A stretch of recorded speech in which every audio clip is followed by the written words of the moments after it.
we can talk about things. Yeah. Talk about things. Hi. Say your name. Hey there. I'm William, etc. I see. It's the one name.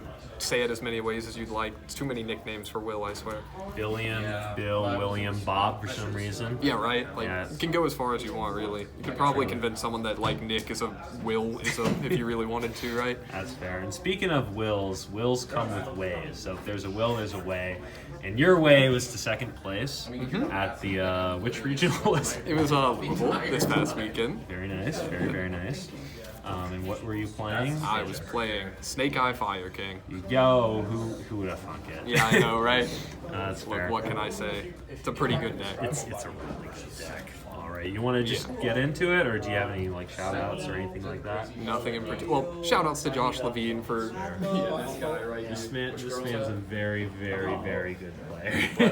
Who? We're talking about for he and I were up like finalizing this list for like 4 hours on Thursday night. So big help me make some decisions that I do appreciate. He almost led me astray in one way though. I'll get to that later. Okay, yeah. Tell us as we go. Yeah, All right, easy cards. We'll start with the Snake Eye stuff. 3 Snake Eye Ash. Hey, what does that do? Guess I'll point it at the camera. That's fine. You never know. You never know. 2 Poplar. Whoa. 1 Oak, 1 Flamberge, and then 1 Temple, 1 Original. Bare minimum of engine, I think. Wow. Yeah. The Temple is there just extra power going second. Also helps you play under Shifter going first. Standard setup. Same thing you do in Pure Snake Eye. You scale Oak, make IP, summon it back on their turn, do your thing. I recall you originally weren't running this? No, I wasn't, because I was a little... I was like, oh, I'll just play cross out for it, right? And it's like, I ended up going with this specifically because having the extra power going second felt good. And hands where I saw both like access to Poplar and access to Diabell Star, having the ability to search both of these felt really good. Okay, that's awesome. Yeah. And then speaking of Diabell Star, we've got, the Diabell Star cards. 2 Black Witch, 3 Wanted. Don't do 3 Black Witch. I was on 1 up until like day of, pretty much. I went with 2 specifically because I wanted to include the Temple, so I felt like I could justify it. Yeah. But this is a worse starter for Fire King specifically. Still good and a lot better than like normal Poplar. So still worth playing the 5 copies. Yeah. Mostly as an extender rather than a starter if you can help it. From there, we've got our extenders, 1 for 1 3 bonfire. Okay. Searchers, Rhodas, etc. Enough said. That's all, yeah. No, They pretty do much. their thing, yeah. And we've got the titular Fire King cards. We're on 1 Ponix, 1 Darunix, 1 Arvada, and then I am on 3 High Kieran here. For me personally, these are the worst cards in the deck because I hate when my opponent has them. So I think you're right. This card is incredible, yeah. Right before the regional, how many games do we play? We played a good few on Friday, yeah, and every time. Cooked. Imprum did not resolve. This card blocked so many Imprums, so many Veilers.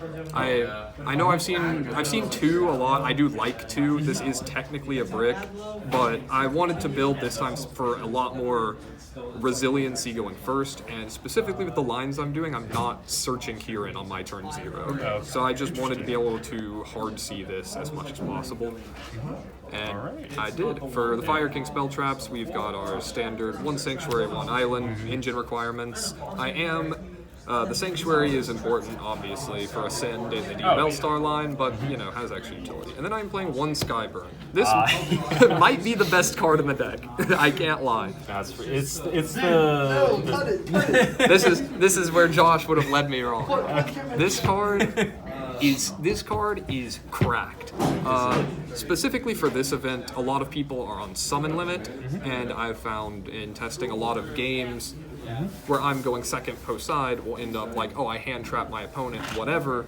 They end on like very little, like maybe they get to like Whale Princess, not super scary, right? Yeah. But then they'll set a summon limit, and Snake Eye notably does not have an out for back row in Engine, really. Yeah, that makes sense.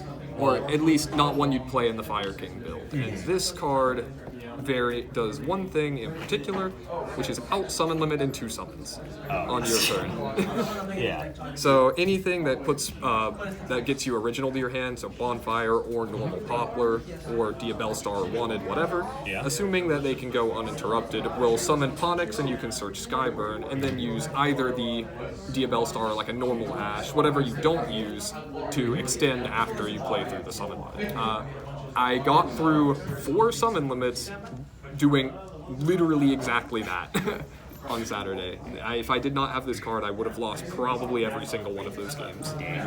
But, That's honestly crazy. yeah, and while it didn't, and then even in games where it wasn't popping floodgates in the main, having it for follow-up also saved me in a few situations where I did get my board broken through by strong Engine or just like a mediocre inboard, but I searched Skyburn, and even if they out the island from your board, as some decks are prone to do, they don't want you to have a pop to trigger Garunix for free. Searching Skyburn means that you can always get access to a Ponix or a Kieran on your opponent's turn, either by destroying this in some capacity and getting it back, or by adding this back to your hand on your opponent's turn with a card called Doolittle Chimera. Love that guy. Yeah. And then you'll have a pretty easy time resolving Skyburn, and from there resolving Garunix. Right?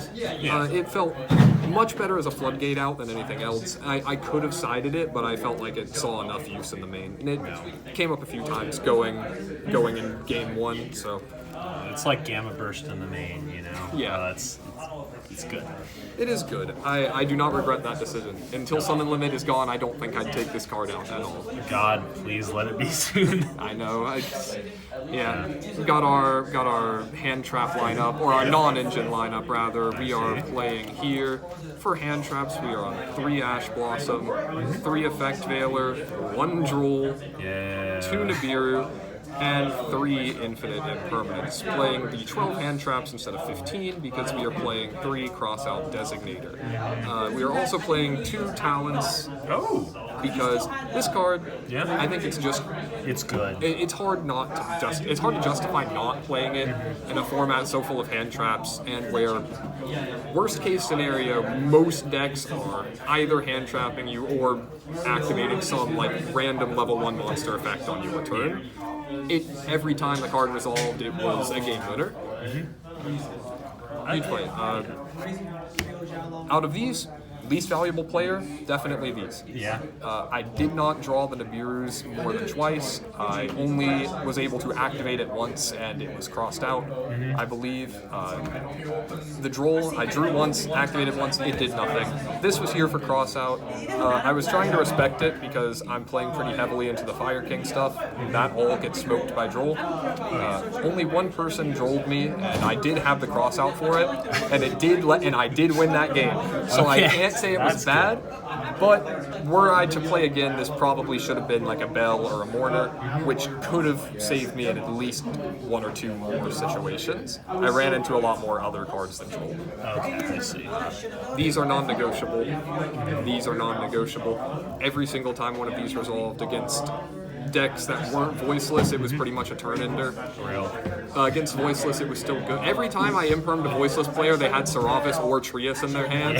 I impermed 2 Diviners, they both had Trius. I went, okay, I'll just change the Hierarcha. I was like, you got it, man. That's it. But still, I expected to see a lot more fire than I did. So I don't think I could go down on the Veilers. I think people are just selling the deck. I don't know. It's a hard deck to play. So. It is. I mean, even still with selling, I expected to see more than one. That is it for the main deck. All right. Then we've got our extra, which is still unsorted, so we'll just go through it in whatever order. We have got Link Karibo. Yo. He's there. He's useful. He puts Poplar in the spell trap zone. Don't think he'd play him for anything else. We'll go down the line because it looks like all my high stuff is here. We've got combo pieces. We have got Amlo Whale. We have got our Appaloosa. We are on 2 Promethean Princess. I think it's a necessity for Fire King instead of Snake Eye, because you do not have a second Flamberge to pull from your deck. You also don't have the second Oak to pull from your deck. So recurring Engine can be difficult without this to pull something out of the grave. Pulling Garudix out of the grave is also a very good use for this if, you, for instance, you can't resolve Skyburn for whatever reason. A small Snake Eye combo will get you 3 bodies pretty easily. Okay. Yeah. That I guess that checks out. Yeah, more combo pieces here. We have got Sunlight Wolf, and we have got IP and SP for our inboard pieces.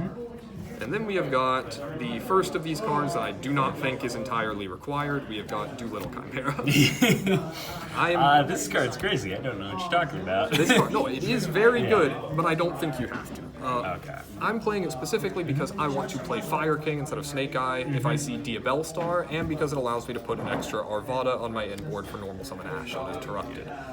Playing Cross out in the main, I felt like it was fine to be a little greedier with those lines, and this card did do its job. Got Kieran into my hand on my opponent's turn. It recycled fires for the extra bodies on mine. It was strong.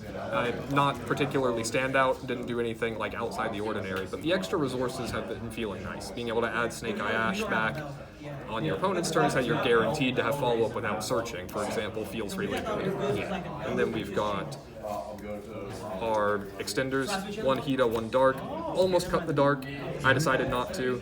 It was the right call. I think you need one of both right now. I was gonna say, what have you been darking? Darking? Yeah. I darked at least 2 shifters. Oh, there's no way. But in general, like, I took 1 Diabell Star, obviously incredibly powerful, but I took 3 M-Cities with Dark.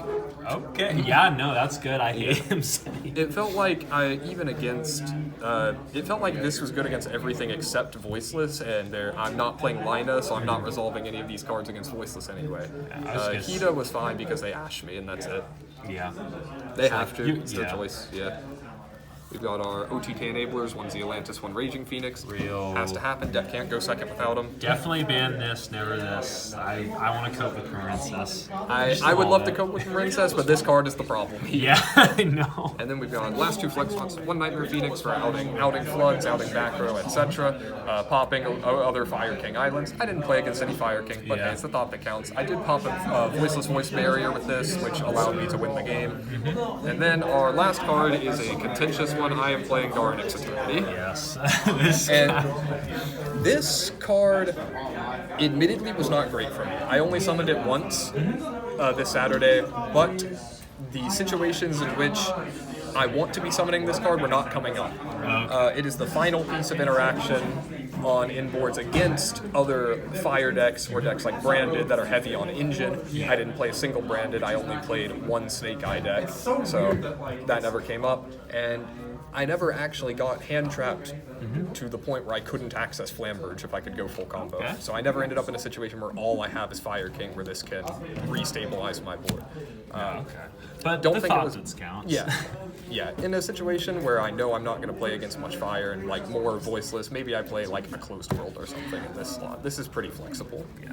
I was gonna say, I remember you were talking some big game about that card. It did a lot against fire in Nashville. Yeah. Is it time? Is it time? Oh goodness. What's it called? Do you speed run the side deck? The 3rd Nibiru. We've got. Just hand me your Konami ID so I can sign you up. Okay. Sir, yes, sir. I appreciate it. For sure. Thank you. Go. Hilarious. Yes. 3 evenly matched. We hate Kashtira, we hate stun. I expected to see a lot of them. I saw 2 decks that are basic. I saw 1 stun, 1 Horus that was basically stun, and then I saw 2 Kashtira. I double evenly the Cash player. Their Solemn Judgment did not matter. It was how it was. I did not draw this against stun. Well, I did, but they had an Omni. It never came up. I got Barrier Statue plus Griffin Rider. How it is. Yeah, that's fair. 3 Cosmic for Fire King specifically, but also good for Voiceless, and just any deck in general, like Cash, where I feel like hand traps aren't going to do much, and I'd much rather out like a Birth or some Floodgates. Yeah. Card came up, good, standard. I don't really have much to say about it. 3 Bestials. This was like the only targeted Voiceless hate I was playing. If I were to go back to this event, I would play more Voiceless hate because that deck was better than I gave it credit for. But Bestial on Saphira basically puts them on have a one of in their hand, and if they haven't resolved pre-prep, then you can guarantee it. If they have resolved pre-prep, then you can save it for low, or just do it anyway to force them to burn more resources out of their hand. I don't think it's the best thing ever. I'd much rather play like a Dark Ruler for Voiceless, but this in combination with hand traps felt really good. It's good to hear. Yep, and then we have got me being part of the problem, 3 summon limit.